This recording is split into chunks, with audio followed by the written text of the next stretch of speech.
Para nelayan berada di laut lepas. Kaum ibu sedang sibuk di dapur. Anak-anak usia sekolah menikmati hari libur. Sebagian pemuda sedang berolahraga. Sebagian lagi bersiap-siap menuju pantai untuk rekreasi. Para buruh bangunan sedang bekerja. Suasana pasar hiruk-pikuk dengan berbagai transaksi. Burung-burung baru saja meninggalkan sarang. Tiba-tiba pukul 7:58 waktu Indonesia Barat, hari Ahad, 26 Desember 2004, bumi Serambi Mekah berguncang dahsyat. Guncangan gempa pada 8,9 skala Richter itu berlangsung puluhan menit tanpa henti. Bumi bergerak ke bawah dan ke atas, ke kiri dan ke kanan, berayun-ayun terus-menerus.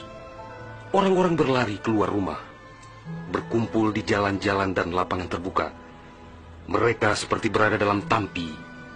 Kepala terasa pusing, sehingga banyak yang terjerembab ke bumi. Suara azan Allahu Akbar berkumandang dari menara-menara masjid dan menasa. Suara zikir pun membahana di mana-mana. Jutaan mulut manusia melafazkan asma Allah dan Rasulullah secara terus-menerus. La ilaha illallah, Muhammad Rasulullah.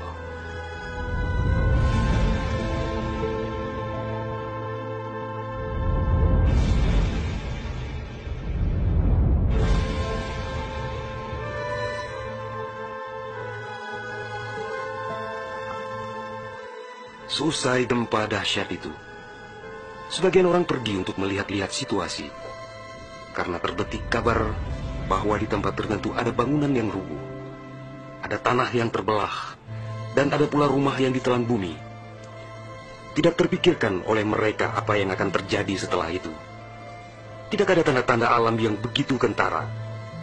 Tidak ada yang mampu menafsirkan dan menduga sebentar lagi akan terjadi bencana maha dahsyat yang meluluh lantakkan permukiman penduduk sepanjang pesisir Aceh. Tidak ada pula yang mampu menerjemahkan berbagai firasat atas pusaran nasib yang bakal menimpa tanah rencong. Juga hampir tidak ada yang memahami tanda alam, manakala air laut surut beberapa ratus meter. Orang-orang di pesisir pantai tampak asyik mengumpulkan ikan yang menggelepar-gelepar. Bahkan air sungai pun mengering, namun tidak ada yang dapat membaca tanda-tanda itu. Mereka seakan melupakan gempa yang baru berlalu.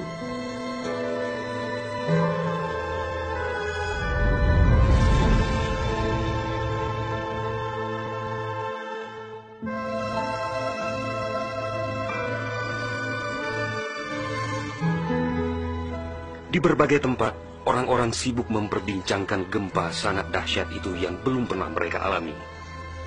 Namun tak lama kemudian orang-orang mendengar bunyi dentuman sangat keras, disusul suara gemuruh dari arah laut. Bunyi dentuman itu terdengar sepanjang pesisir Aceh Besar, Banda Aceh, Aceh Jaya, Aceh Barat, dan Nagan Raya.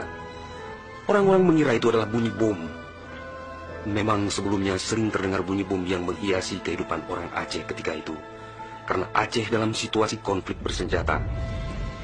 Orang-orang pun bertanya dalam hati, mengapa masih ada pihak yang tega berperang dalam suasana yang begitu menakutkan?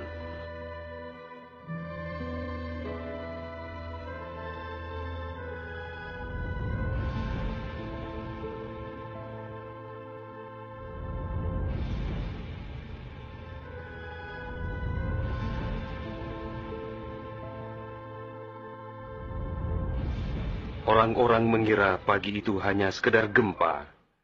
Mereka sama sekali tidak menduga bahwa bunyi dentuman keras tersebut adalah akibat patahan lempengan bumi yang berpusat di Samudra Indonesia, sekitar 149 km sebelah selatan Calang Aceh Jaya. Dan itulah penyebab gempa. Di samping kehendak Allah pemilik alam semesta, belum sempat mereka bernafas lega akibat gempa. Dalam suasana gebalau dan kucar-kacir itu, tiba-tiba daratan diterjang air laut. Air berwarna hitam pekat itu datang sangat tiba-tiba dengan suara gemuruh yang menakutkan. Ia berlari sangat cepat, menerjang apa saja yang dilaluinya. Di tempat-tempat tertentu air mencapai ketinggian 18 meter. Bahkan ada yang mencapai 35 meter, seperti di kawasan Lokna. Dari jauh air yang beringas itu tampak bagaikan rupa naga yang menggeliat-geliat mencari mangsa. Air dengan kecepatan 900 km per jam itu bagaikan bulldozer yang melumut apa saja yang ditemuinya. Orang-orang berusaha menyelamatkan diri dengan berbagai cara. Namun hampir semua orang, hewan-hewan, benda-benda, rumah, lakbatat kaye bate, digulung air itu tanpa kecuali. Semua wilayah yang dilaluinya pun hancur berkeping-keping. Air laut yang datang menyamai kecepatan pesawat terbang itu, ternyata namanya tsunami.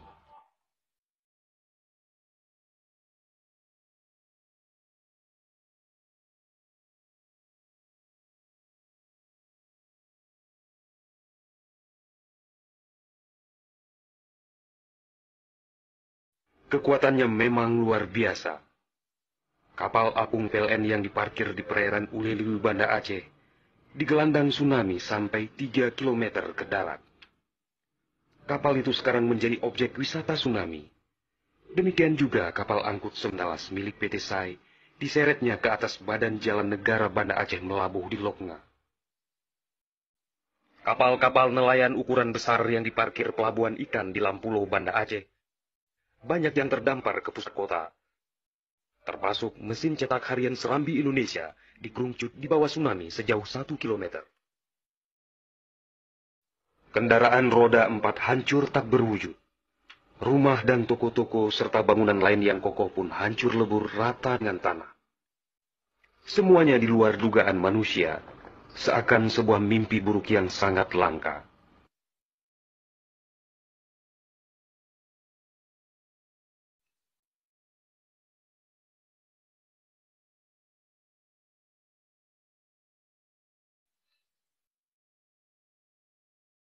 Setelah kira-kira 15 menit air laut itu beraksi, suasana pesisir Aceh pun lengang, sunyi, sepi, senyap, dan hening yang tak bisa dilukiskan dengan kata-kata.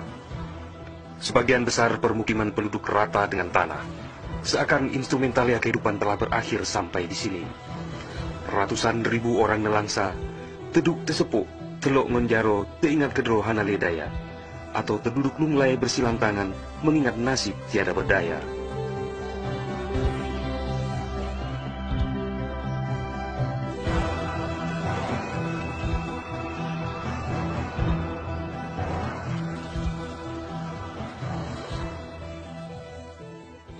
Tsunami yang diakibatkan gempa tektonik itu juga melanda Malaysia, Thailand, India, Maladewa, Sri Lanka,